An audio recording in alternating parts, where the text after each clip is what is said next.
Okay, so in the last short video, we showed how to combine all the parallel runs into one file so that we could view the results. And so now we'll have a go at extracting some results out of these plots, out of this simulation. Okay, so what I'm going to do is I'm going to open the case that we just created. So paraview mycase.openfoam. I'm going to press enter on that and let paraview open. And so, so this is where we're going to plot everything and visualize everything. Okay, so what I want you to do is mycase.openfoam. You'll recognize this name. We opened this before. We created this before, rather. If I scroll down in this properties toolbar here to volume fields, so here is where I can choose which parameters I want to visualize. Okay, so well, I probably want to visualize the mass fraction of water, maybe the temperature, the mass fraction of air, coarse and the fine particle mass fraction. It's already got pressure and velocity ticked, so that's probably all I need actually. I'm going to go and press apply here, and you should get some visualization of your whole domain, which really is hard to tell what's going on here. Doesn't really tell you any information apart from your domain is a cylinder. What I'm going to do though is I'm just going to come up here and change this thing that says surface to wireframe, because this gives me a view of the, well, at least the boundary of the mesh we're using. So down the bottom here, you can see the mesh is quite fine near the vent, and as we travel up, once you get to the top, the mesh is a lot more coarse. It's quite hard to visualize the internal mesh at the moment, but I just thought I'd show you that. Of course, the more mesh cells that you use, the more accurate your simulation will be, but the longer it will take to run. Okay, well, sometimes we don't want to see the entire simulation because it's rather hard to understand what's going on when you're just looking at a cylindrical block.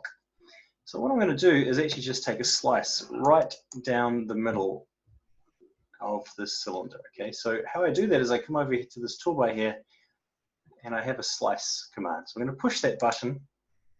By default, it goes right through the middle in the X-plane. But if I wanted to change that for some reason, I can move down to the properties toolbar here, scroll up. So you define a plane, of course, by a point on the plane. So this X, Y, Z is a point on the plane. And then a normal vector. So this vector is pointing in the, basically straight down in this direction here. So of course I could change that if I like. I could have that pointing in the other direction. I could have it pointing upwards as well. So this is just changing the normal vector. So I could just take a slice horizontally through the middle, but actually I'm quite happy with the default. Okay, so I'm going to apply that as well, and you'll see that we end up with just one slice of our cylinder. Really this view is not great, so I want to actually be facing my cylinder, so I'm going to press this X button here.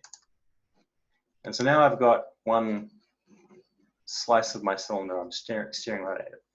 So I don't want to plot that right now. I want to plot, let's say, maybe the mass fraction of water.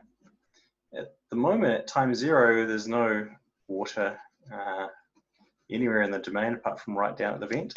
But if I play this, you'll see that we get some mass fraction of water propagating up as the eruption progresses. Okay, so this 100 is 100 time steps, and if you recall, our time steps were 36 seconds each. This is, once this gets to 100, that's actually 1 hour of the eruption.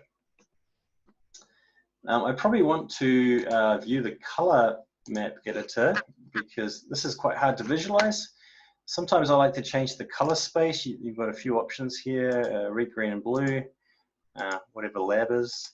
And HSV is the one that I quite like for these eruptions because I think they're easier to visualize. I'm just going to slide this thing down just to make our eruption more obvious. So maybe I'll play that again with this new color bar. That's our eruption progressing here. Or at least this is plotting the mass fraction of water. And of course we can plot other parameters. So maybe we want to look at the the eruption of the fines. Again, I'll take that back to 0. So I press this, see I'm at time 100 or time step 100. If I press this, I go back all the way back to the start. So I want to change back to HSV and maybe slide this along a little bit as well. And so let's see what happens to the fine particles in here. And so the fine particles, they seem to do something quite similar to the rest of the continuum fields in the eruption, so the water vapor. So they are erupted out until you reach some sort of neutral buoyancy height, and then they spread out. Again, just to point out something I said in the last video, I probably would prefer to have slightly larger domain. I would increase probably both the radius and the height of this domain if I was rerunning the simulation with the same parameters. Let's just see what happens to the coarse particles. I'll go back to the start, times 0, coarse particles. Again, changing to HSV.